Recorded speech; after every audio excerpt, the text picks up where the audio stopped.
What's going on, guys? 8BitGlitch79 here, and we did my part 1, how to fix power issue for Model 1 Sega CD system. And as I mentioned in that one, I have two boxed Sega CD 2 models that I think have the same issue as that Model 1. So we're going to open up this one, take a look at it, and test it, and see if that's the case. Stay tuned.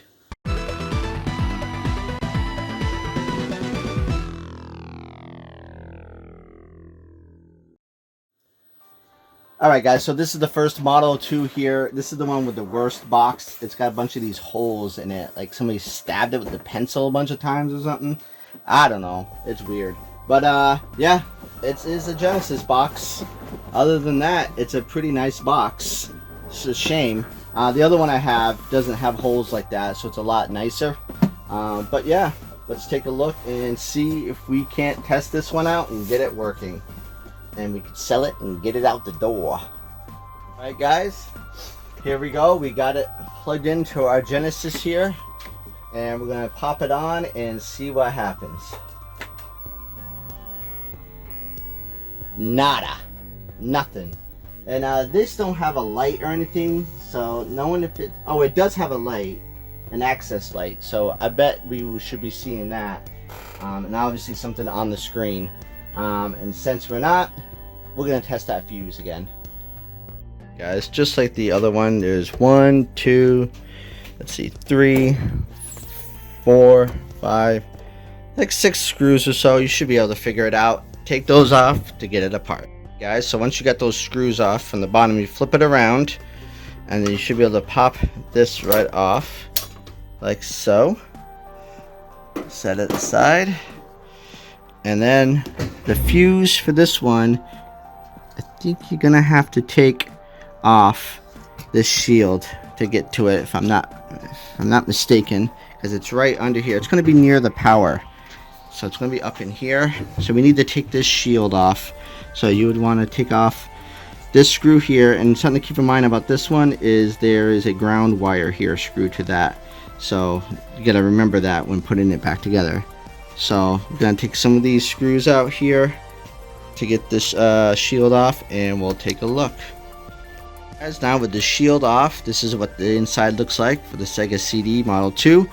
And our culprit is, as I said, here's the power right here. It's going to be near there, and it's this guy right here, your F301.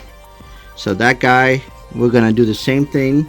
We're going to get a piece of metal, something, a flathead screwdriver or one of these like things here, and we're just gonna hook up the Genesis, and then just want to make sure you can touch without touching any other metal like that.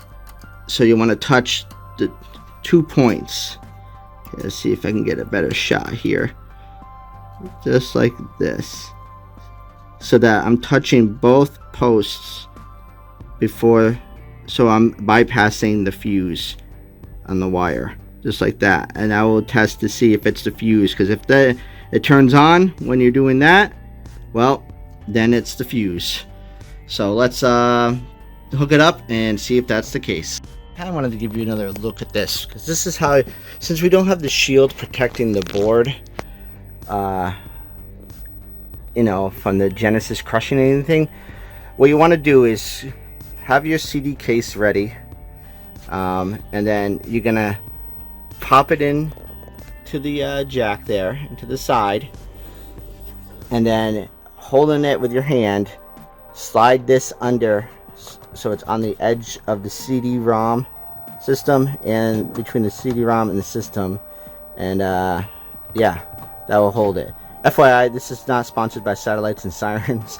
I don't know, this came in the mail when I bought a loose CD from somebody. They shipped it with that, so I've held on to it for this kind of purpose. Anyways, here we go. So that will help keep it above the board and from causing any damage. So now what I need to do is, this one's more difficult because it's hard to see the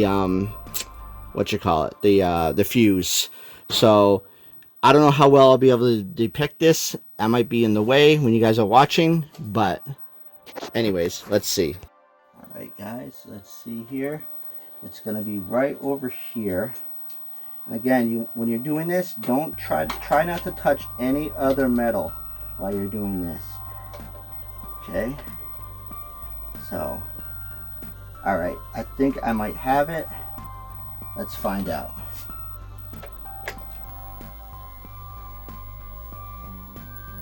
Bingo. Fuse. It says close the door because we don't have the top on. But that's it. And I see the blinking light over there for the access blinking. So let's do it. Guys, so I got the new one on. A lot of solder there. But let's see. I mean, she's on. So as long as it's on, who cares about looks, right? Alright guys, got it all back together. Again, testing it with it all together for bad luck again. So let's turn it on and see if we get the BIOS. Bam! Alright, well, we gotta plug a controller in. Let's see. This one has a manual door to open, so you don't need the controller for that necessarily, but maybe to start the game. Alright, we're gonna pop her open, pop in our same game again, and test to see if it reads discs. Checking disc, press start.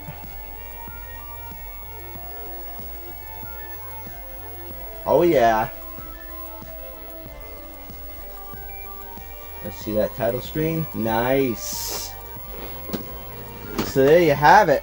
Another CD, Model 2 in the books. Alright guys, so this is the second one of the Model 2. This is the box for it. No holes, a lot better shape. There. So, I already tested this off camera. It's the same issue, no power. So I tested the fuse and it was it. So I went ahead and changed that off camera. And so we're going to give this one now a test. I already got the game in there. So we're going to turn it on and see what happens. Boom, baby. She is working. Checking disc. Press start.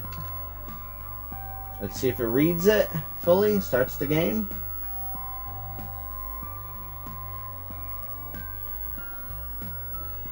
Ooh, got a little worried there. Uh-oh. Checking disc. Hold on. Start. There it goes.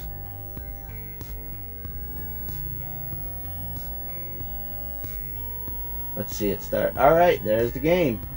Awesome. So a third CD, Sega CD system, running, ready to go, get sold, get out the door, and get ourselves another NES hitter. Wow, I cannot wait. What am I going to get? You're going to have to stay tuned to find out. But that's it, guys. So that's how you could check a Sega CD system. If you're getting no power to it, it's most likely that fuse. You can get a 10-pack for like $7 or something on Amazon or whatever, eBay. I'll have a link down below to the fuses that I got. And that's pretty much it. Just a tiny couple soldering points and you're off and running. I'm going to hit start on that. There. So you're off and running. Now remember, be sure you're using the proper AC adapters for your consoles. That goes for the Genesis itself, whether it's a Model 1, 2, or 3. Obviously 3 doesn't work with Sega CD, so that's out of the question anyways. But Model 1 or 2, make sure you're using an AC adapter that works for the CD-ROM. Whether it's Model 1 or 2, I think they take the same one. I'll have a link to, again, a website down below that describes which AC adapters for, I think, every Sega system can be used and for which one, and links to buying replacement ones, brand new, third-party, new packaged AC adapters for your consoles. So until next time, guys, this is 8-Bit Glitch 79, and I'm glitching out.